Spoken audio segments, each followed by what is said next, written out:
don't know, does it create a new form if you click on it again, or it'll show the one that I've already worked on? Lord no, because if it created new forms, there'd be new forms everywhere. Because I have clicked on this stuff so much to review, to look at screenshots, do everything. Because I'm trying to get you guys screenshots in real time. The internet is sketchy in here. Better than the basement. It is better than the basement. Yeah.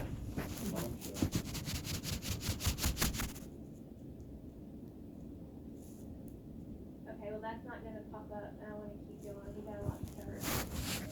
But just make sure you're filling out that hospitalization risk assessment form. Okay. Also in the patient history and diagnosis.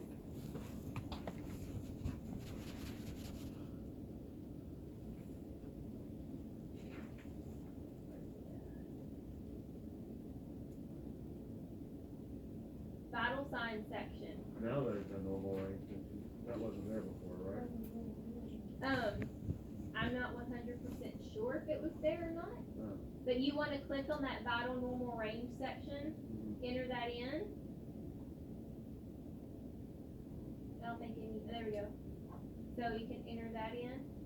Well, if you click default values, will it automatically get populated yet? I don't have the default values listed yet, but it may. Yeah. And then you have to come down and fill out the notify physician as well. Those two sections, I don't think talk to each other. I know. So you've got to make sure that you're filling out the notify physician section as well. So what happens is when you fill that section out, and say the PTA or the LPN goes out, then if they have a high blood pressure, then it's going to pop up and give them a warning, and it's going to ask, did you notify physician? Okay? So it's going to be in the patient history and diagnosis tab, where you enter in your vital signs. Okay. And then at the bottom, it's going to say notify physician of, and you need to put that in. Those norms, is that standard, is that gonna populate, or we're supposed to actually type all that in? You have to type that in. Those are the ones that we'll use for the office norms. So, and it does have a screenshot with those listed. Okay? I need to put page numbers on here. But they're the same unless otherwise indicated. Yes. So you can put these on there unless a physician gives you absolute patient-specific ones. Can we request they automatically put that in there and we change it later? I'm going to see if I can get them to default. No promises on that one. I know. I'll do my best to see if I can get them to default. Until then, make sure you're entering them in. Okay? Advanced directive section. You want to make sure that you are clicking on this advanced directive tab. Alright? When you click on this tab,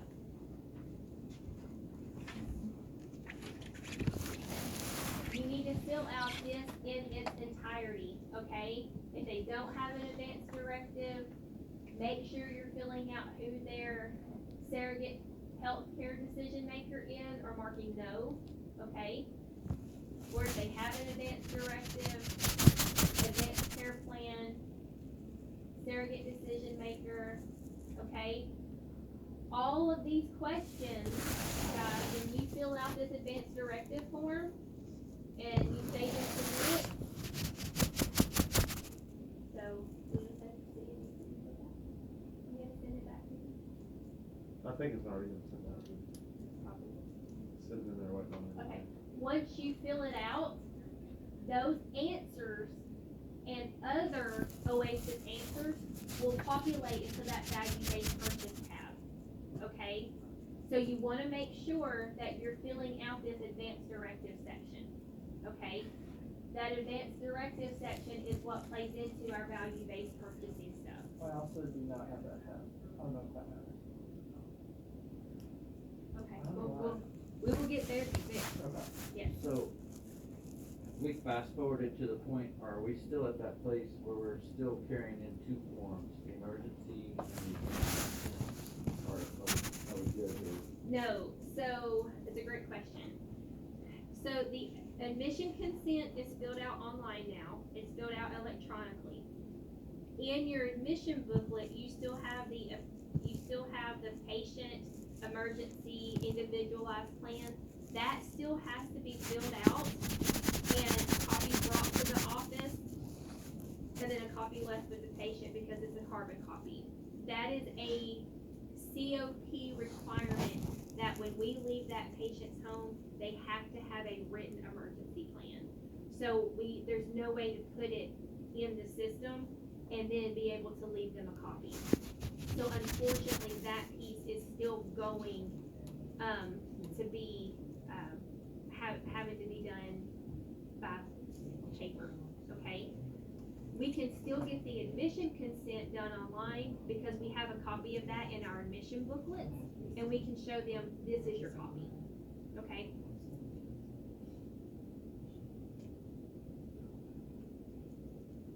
Here's your primary reason for help. Alright, so any questions about the patient history and diagnosis? We know we gotta get therapy additional tabs. Alright. So when I finish that, say the next. Living arrangement.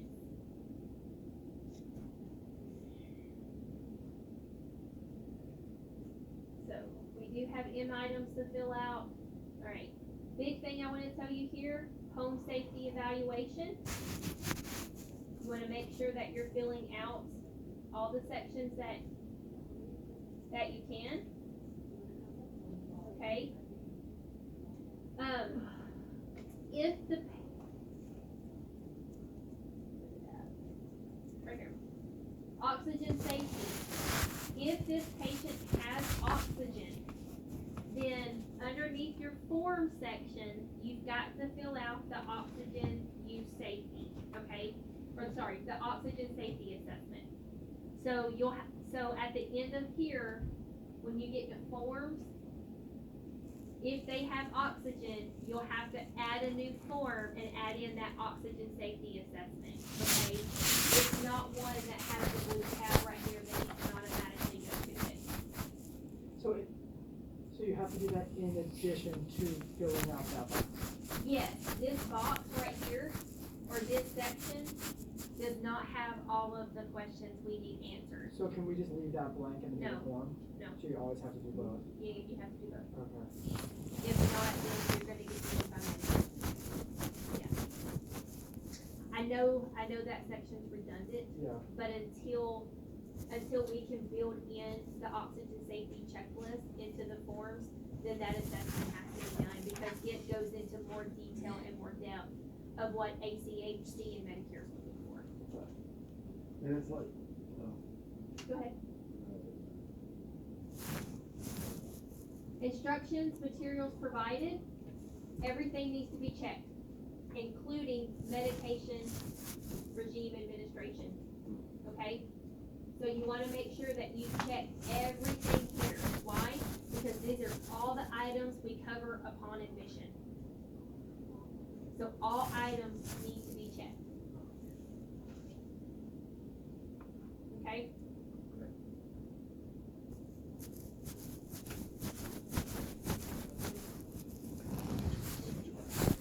Any questions about the living arrangement?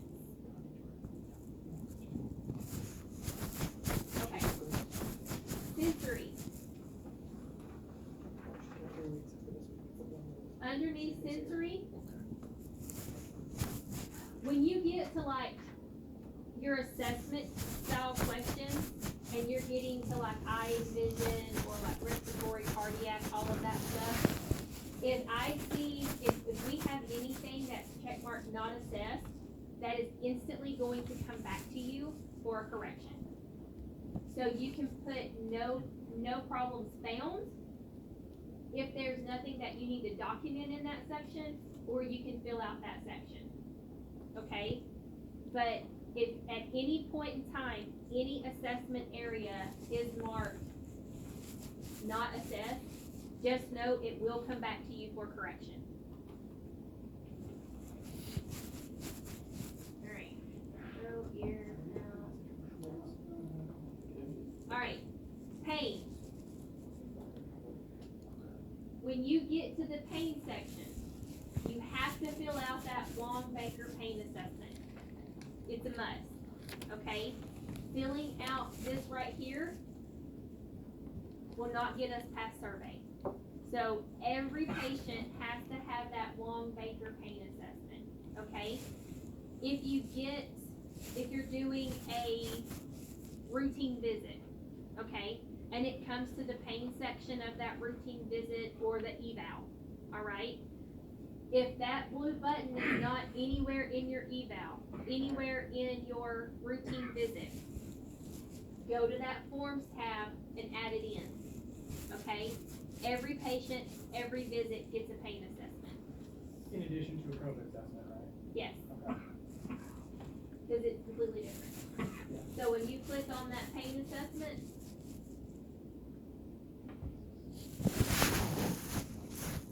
then you have all this stuff to be able to fill out, okay? You put in your pain, all of that stuff, pain level, alright? If your patient has no pain, okay, you can select no pain, and then you don't have to fill out that, alright? But upon admission, if you mark that M1242 as they have constant pain, and then I open up the pain assessment and it says no pain, it's gonna come back to you for correction. Because your assessment and what you marked for Oasis did not match. Okay. So any questions on the sensory tab? I'm trying to go through this quick, guys. I know it's already been. Alright. Integumentary. This is where you find your Braden form. It's at the very top. On admission, everybody gets a Braden. This is your pressure ulcer. Okay? So you want to make sure that you are filling out your Braden form. If your patient has a wound, surgical wound, pressure ulcer, anything like that, make sure you're filling out that wound assessment.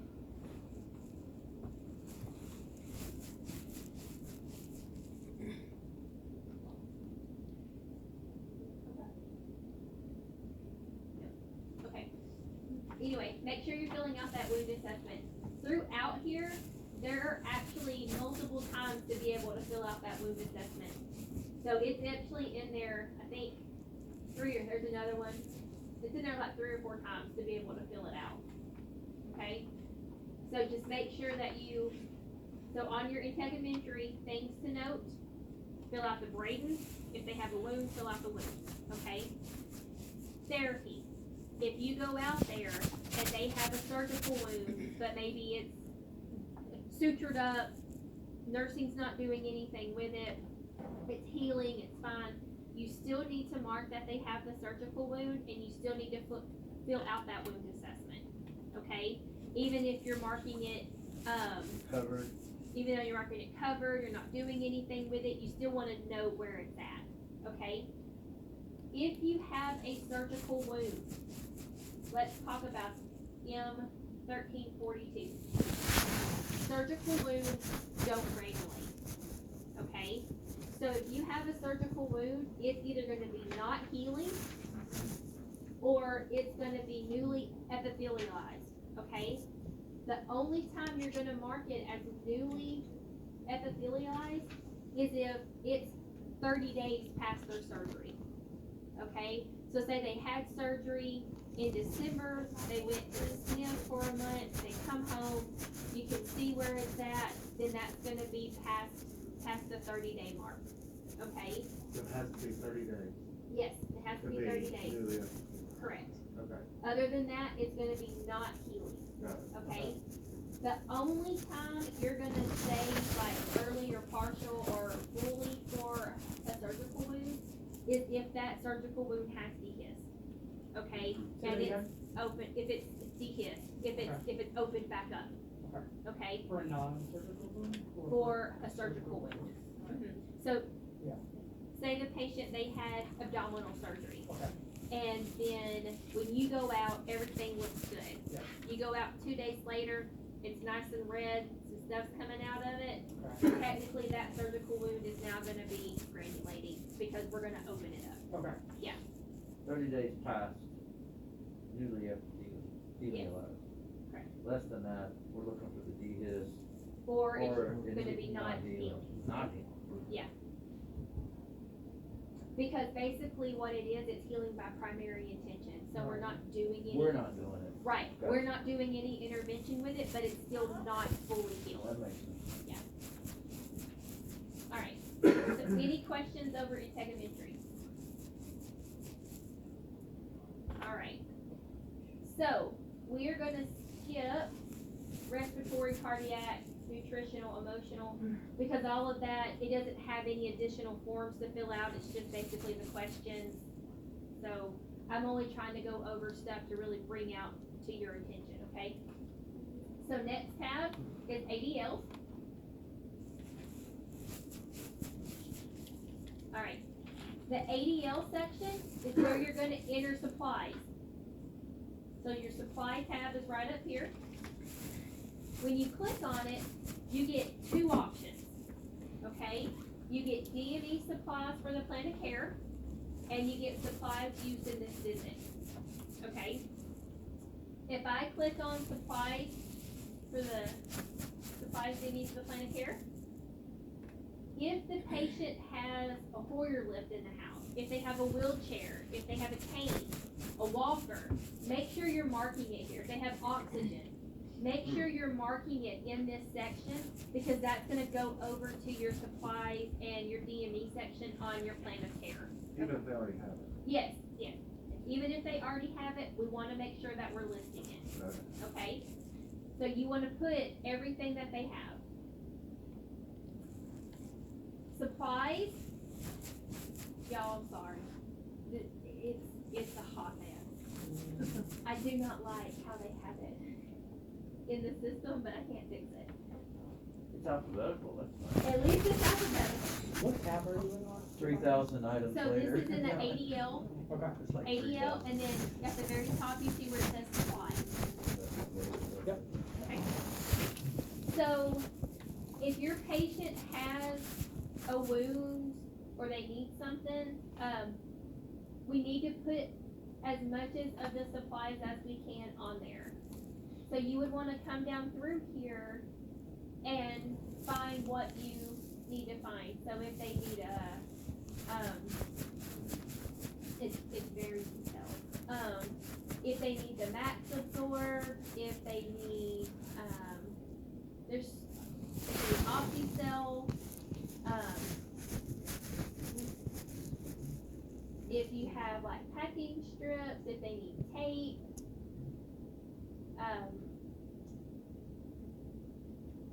here's your pouches for ostomy.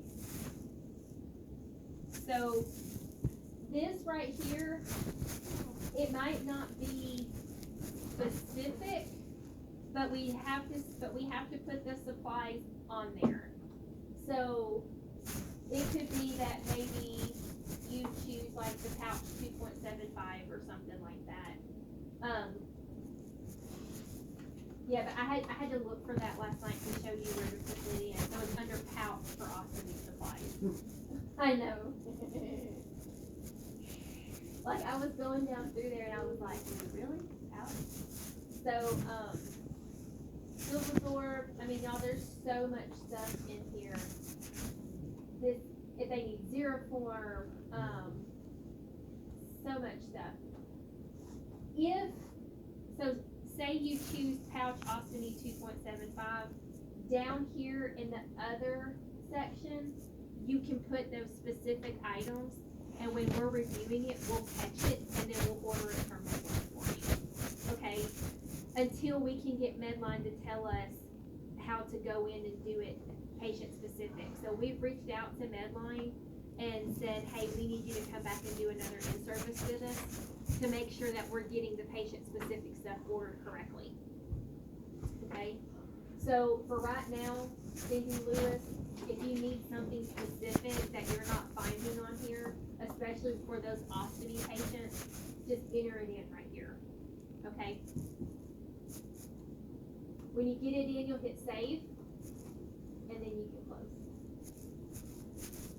If you go out and you use supplies that visit, y'all, for my therapist, sorry, I know this is more geared towards nursing, and you use supplies that visit, you'll click on supplies used, add supply, and this is so much better, because then you can choose a category.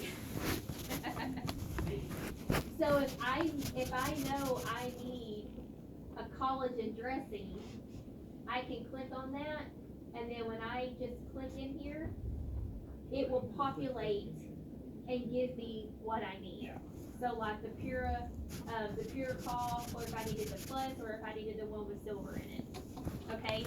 So it doesn't give you that big long list. It puts it all into categories. And then you would put your quantity in, and you would add that supply. Yes. Sorry, I'm gonna have to leave in like 10, 15 minutes. Okay. That'll take, I'm trying to hurry. yeah. I'm loving this, by the way. Woo. So that's how you do the supplies. Okay. I don't think I had anything in functional supplies.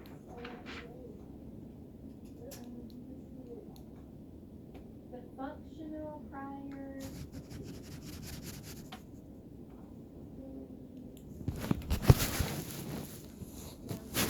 That's in the ADL section.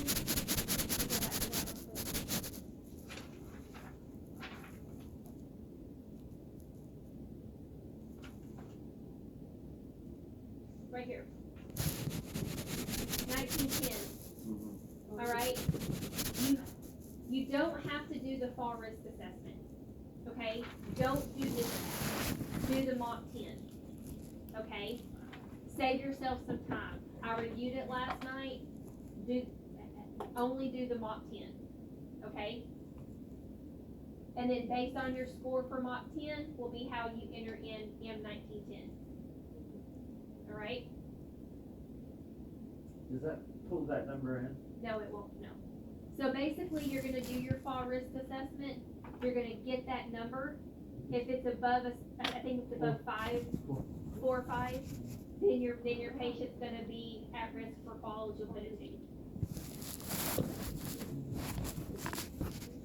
So like if I click here, is it to bring it up real quick? Yeah.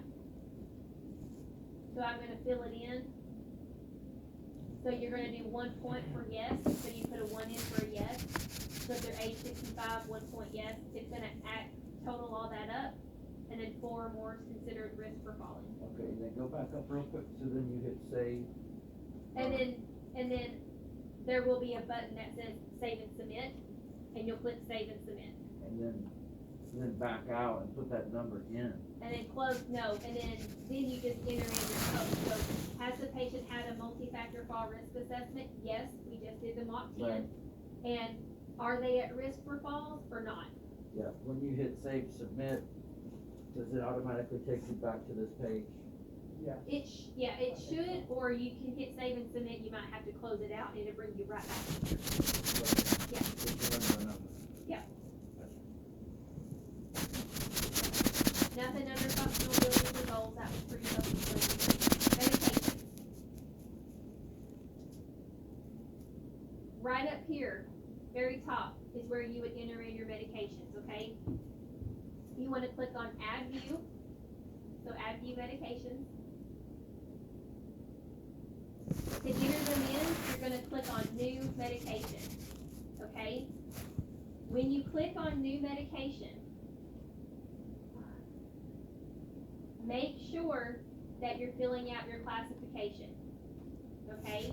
So if I typed in warfarin right here, and it would automatically label it a high risk for me, okay? So type in your medication name, and then go from there. Put in your dosage, fill all that out.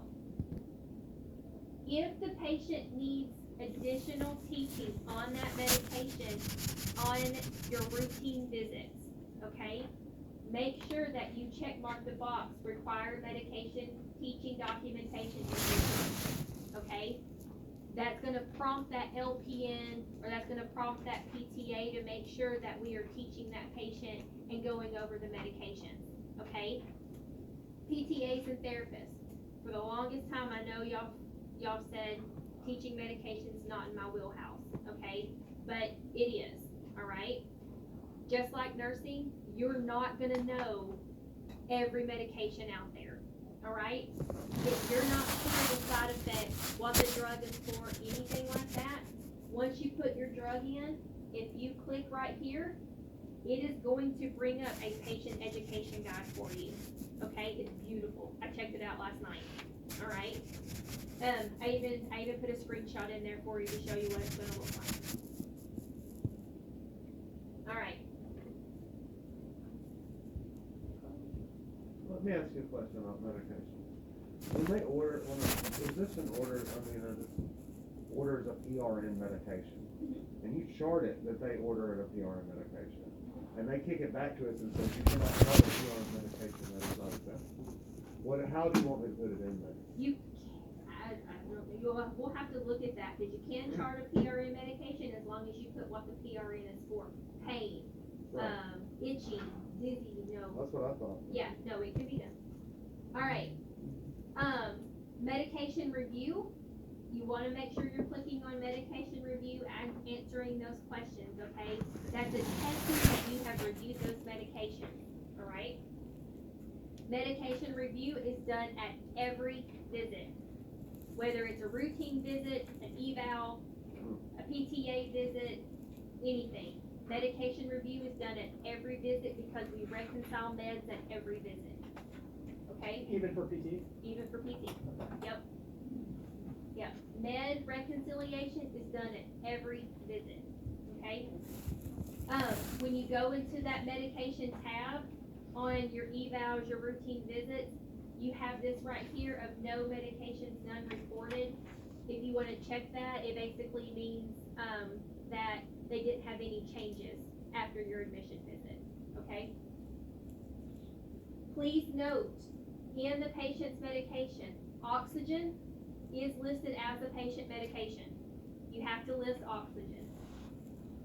IV antibiotics, if they're getting vancomycin, if whatever IV antibiotic they're getting, you've got to list that antibiotic along with any flushes. The heparin and the normal saline flushes have to be listed as well.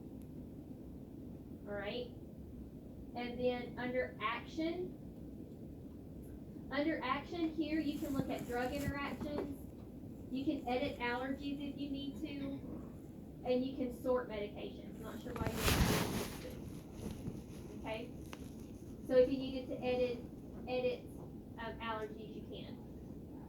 On a routine visit or like an eval or something like that, when you go in there, say we go out, we admit they didn't have an antibiotic, you go out a week later and they've got an antibiotic for maybe like a respiratory infection, okay? This, you come to your medication section, and this is where you would add an infection form, okay? If the patient is on an antibiotic upon admission, you don't fill out the infection form. Even though it will prompt you. You can discard it. Okay.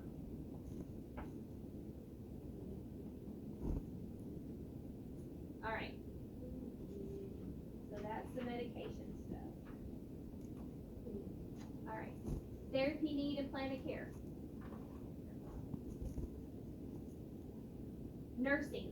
If you're going out and doing the admission visit, underneath M2200, just put a 1 or a 2. 1 if it's just therapy, 2 if it's PT and OT. Okay? Therapy. When you're filling this out, you put your number in there. All right? So if you're going to see them 2 week 8, that's 16 visits, put in a 14. Give yourself enough leeway for the 2. Okay? Even though this really doesn't play into payment anymore, it does play into risk adjustment. 2-week 8, 1 week 1. Okay, say the eval's covered under your all's order. Mhm.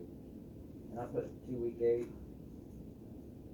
Then that's, or I do 1 week 1, 2-week 8, so that could be 17. 17 visits, you can put in 15 in your M2200 for the number of visits.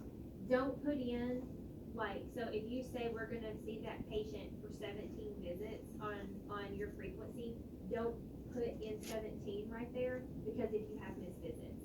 Oh, okay. So even if this doesn't play into payment anymore, but it does play into risk adjustment. So we wanna give a little leeway right there. So how many visits we can do? Yeah, because 17 how Full many cert, you want? just take a few off for this visit. Put the lights or put more? One. No, so Take 2 or 3 off. in M2200, if you plot, whenever we go down to visit frequency, if you plot 2-week 8, and it's Just the gonna ones be you're- 16 You visits, wanna do. then when we're 200, filling out 2-week 8, M2200, 1 week 1, we're gonna 2-week 8. account that you may have some missed visits in there, Seven. so we're gonna take off I'm probably gonna 2 say visits, 15. and we're only gonna plot 14. Yes. That's one well, Just the 15, No, well, you don't have to fill this section out. So I'm not talking about visit frequency right now. I'm talking about just the total number of therapy visits. So this question right here is only filled out by the admitting clinician. All right, now let's talk about visit frequency, okay? So you're gonna come here and you're gonna say add new frequency, and then add new frequency.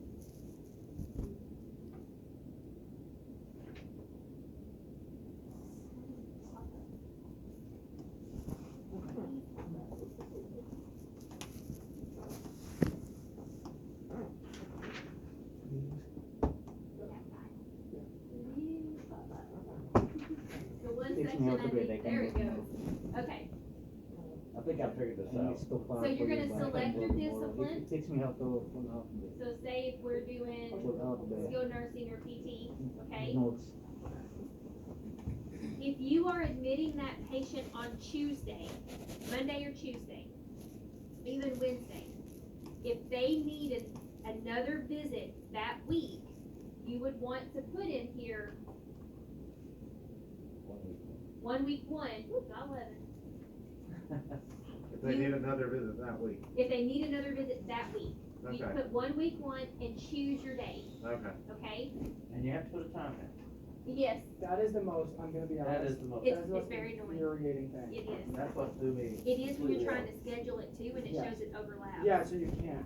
Is that a setting that could potentially be turned off? I've already asked. Okay. All right. Not, it will not submit. So then you would come down here and then you would put, say you're gonna see them twice a week for 8 weeks, okay?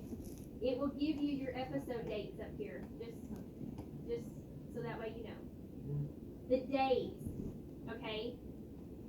You have to tell us the specific day that you have talked to that patient and you've agreed that they know that you're coming out Wednesdays and Fridays, or you're gonna come out Mondays and Wednesdays, okay?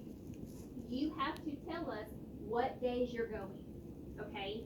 So it isn't like in Healthcare First where that visit's plotted on Monday, but you know you're not really going till Wednesday, and then nobody knows to move the visit, okay? In can time, you, in can time, Like I got back there. in time, you have to start your visit when you're going to see the patient, so it has to be on the right day, okay? So you have to tell us what day you're going, we're not guessing. How quick?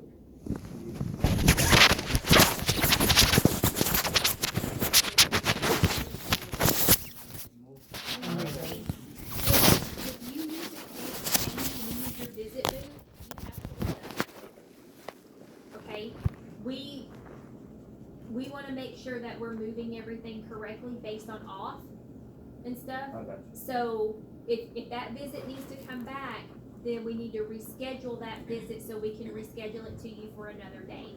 okay? So any of that scheduling pieces, you need to let us know, alright?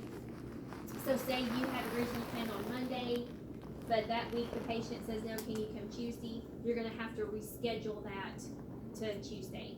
And, I'll work on showing you guys how to reschedule your visits. You will? Yes, I will. Alright, so when you put that in, you select your day, alright? Okay, right here, that from date, that from date is gonna start, based on your admission, okay? Why didn't they go ahead and put a stop date in? Which one makes it from? I know, like You don't have to put a stop date in. You sure? I don't I on the don't back think I end. did. Okay. So it shouldn't make you I put a just didn't stop match date. in a certain date. That's fine too, if you wanna do that. It's PG. It's automatically gonna do your frequency for you, right here. Don't forget to put your time in. Make sure you put your time in. I mean, I went round and round on that one. That's all I need. Okay. Round time. When you put that in, you'll hit save, okay? Never fill out the service section. Leave that blank every time. Only thing you have to put in is your discipline. So will that automatically plot then like 30-day? No, we'll do that from the back end. Okay. Yeah. Save only.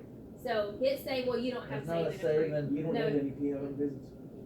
Yes, if you need PR visits, it's not save and submit, it's just save. It's- if there is a submit, you can hit save and submit. Okay. That's fine. Cause I don't think it'll submit it. If I It- just hit save. It won't. So, I'm not sure if there's a save and submit button. If there is, you can save There and is. submit. I There think is. yeah, Then you can save and So you don't submit. have to hit save if it says save and submit. right. Right. If you need PRN, These questions are important. you would select PRN, enter in your number of visits, and the reason. The reason has a drop down. If the drop down, if you can't find what you're looking for, there's an add edit button, and you can add it in, the reason for your PRN, okay? Once you add it in, it will always be there for you to choose from, so then you don't have to constantly keep on adding it in. Yay. So if you need the PRN, okay? So save or save and submit. I'm gonna close because I don't need it.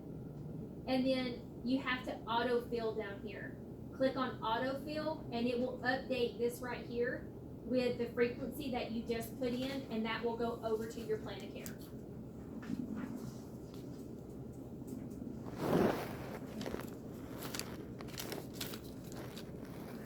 So enter in your frequency, click autofill, and it will populate it here, and that will go over to the 485.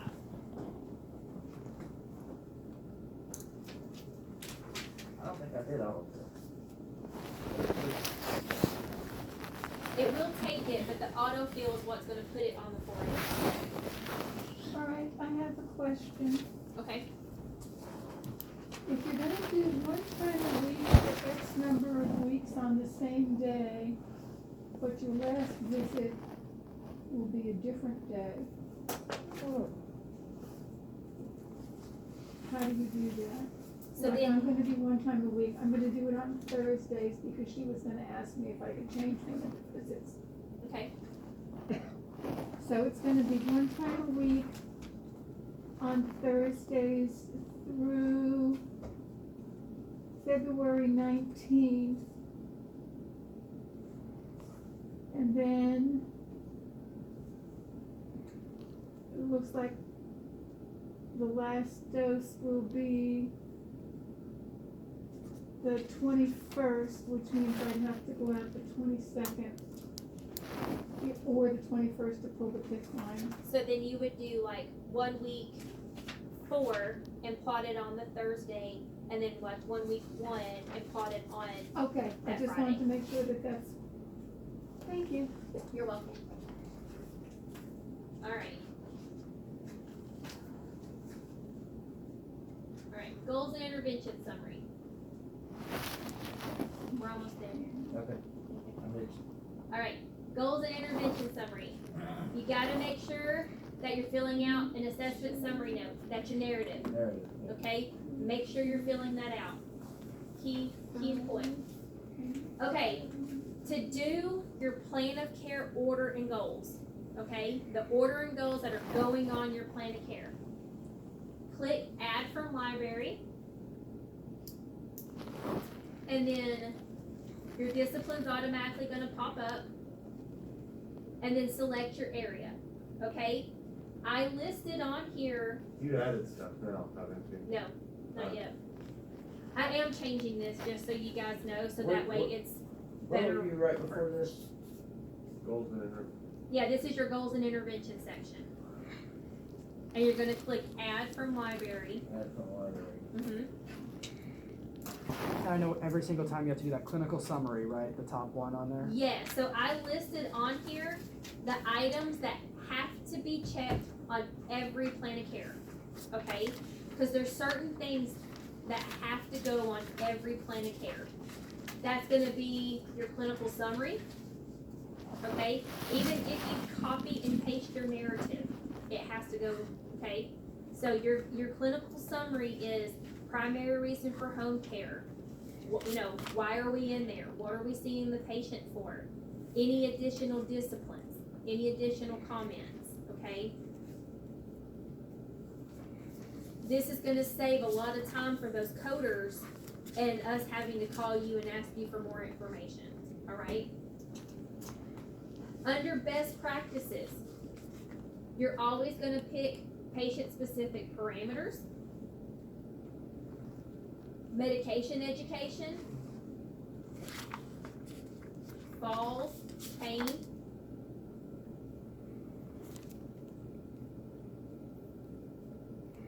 if you need disease process, you can choose disease process. Based on the Braden scale, if they're at risk for pressure ulcers, then you would choose pressure ulcer prevention. If they have a diagnosis of depression, you're gonna choose depression. So I put on here, other best practices, if applicable to the patient, depression, pressure ulcers, and diabetes. Now, like Okay. for therapy, do we have to do the Braden even if nursing's seeing them for wound care? Like, do we have to No. put a PT goal for that? No. No. All right. Then the other one that you have to do is gonna be general. You wanna choose your general right here. The general section, if you come down, is gonna have called and spoke to the doctor's office, spoke to blah blah to receive verbal order for all elements in the plan of care, okay? So you don't have to create another order to say you called, you go right here to general, and then you just choose this intervention and fill it out. If for whatever reason there's a delay in us getting through to the doctor, like they're closed by the time we finish on a Friday, we can't call till Monday, but we want to lock the Oasis and get it submitted, can we go the other route and put the physician verbal order in the chart that way if we need to? You can, Or can you still go back in and edit the goals? we can go back in and edit the goals. Okay. All right? So what if you just leave the voicemail? That's good enough. That's good enough. Yep. If they need something, they can call you back. That's what I thought, but when you leave that voice, sorry, I'm off track on the documents, but when you leave that voicemail, do you have to, or you just tell them your plot, how much you're plotting? And So I will call the doctor and say, this is Brittany from Home First Home Healthcare. I just admitted Mr. So-and-so with date of birth, da-da-da. We're gonna be seeing him for wound care. We're gonna be going out twice a week. This is the wound care we're doing. If you have any questions, please give me a call back at da-da-da, and we'll be sending over the 485 to you. okay, so you don't go through your whole plan of care? No, Okay. I do my primary focus. Well, that's what I was doing, but I Yeah. was just making sure. No, I You do, said all elements of the, yeah, and but that's a I lot more just, than. yeah, I tell Yeah. them what my primary reason for Okay, care is, okay. okay? You also wanna do skilled care DC plan, cause we always wanna have that on there. And so are we going to discharge home with follow-up, hospice? I mean, most of the time it's gonna be discharge when no longer homebound. If they have monthly injections, you can click here because maybe it's gonna be inevitable. We're always gonna do B12 injections for them. Okay, so I listed those on on this sheet of everything that you need to make sure. You just have to have one of them. Yeah, only one of them. Alright.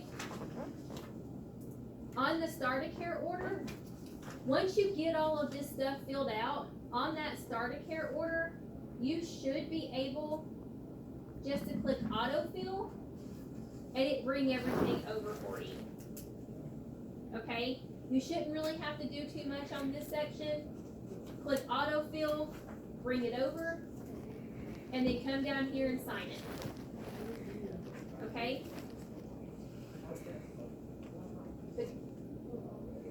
The gold tab, there's not anything on the gold tab. Alright. The value-based purchasing tab.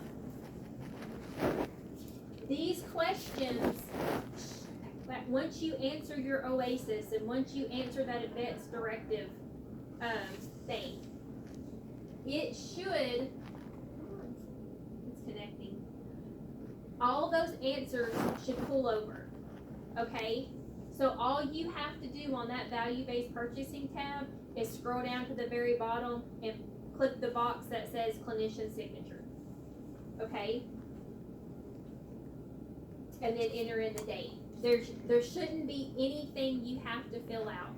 If you get a warning or a stop when you're trying to submit and it says there's something missing in the value-based purchasing thing, it means you missed something back in your assessment.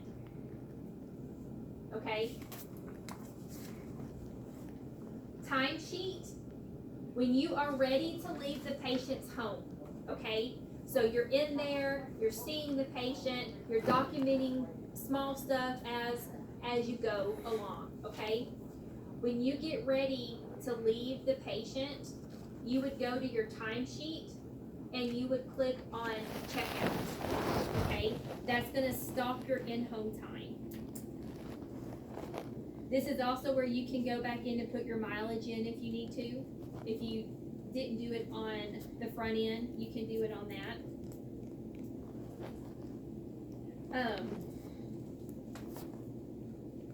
And then when you get ready to leave, right up here at the top, no matter which section you're in, right up here at the top, it's gonna say client sign. Before you leave that house, get your patient to sign the visit, okay? So you wanna get that client signature before you leave the house, Can you right? click on that? Is there a probably not. I can't, it's I can't connected. remember the tabs up top to make sure that it actually does it. It should say client/caregiver provider signature, and you should be able to click on that and have them sign it. And then just hit save or save and submit or. Whichever one's there. If you want to Okay. save and submit it, or you can just save and then you can come back out. Okay. But no, it's connecting. All right. Also, underneath that timesheet tab, there is a section that says initial order. You always want to check mark that as yes, because it's going to be another section that says initial orders received. You can always check mark that yes. Okay. Last tab is going to be your forms tab. All right. On that forms tab, additional forms to be completed that don't populate within the visit. The home health screening patient for COVID-19. You always want to fill that out. So even if you're in like a PTA visit, you're going to have a forms tab. You're going to click on that forms tab, say add new form.